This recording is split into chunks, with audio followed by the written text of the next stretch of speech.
পুঁই শাকের মচমচে বড়া বানাতে গিয়ে প্রথমেই লাগবে পুঁই শাকের পাতা, তার সাথে পেঁয়াজ কুচি, লঙ্কা কুচি, হলুদ, লবণ আর বেসন।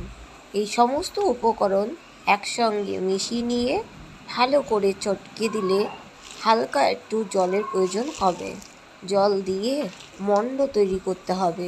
তারপর আপনাদের যেমন ইচ্ছা তেমনি ডিজাইন, মানে কি কড়াইতে তেল দিয়ে কড়াই গরম হলে আপনারা আপনাদের মনের মতো একটা শেপ দেবেন, দিয়ে উল্টে পাল্টে ভালো করে মোচমোচ করে ভেজে নেবেন। তৈরি হয়ে যাবে পুঁই শাকের মোচমোচে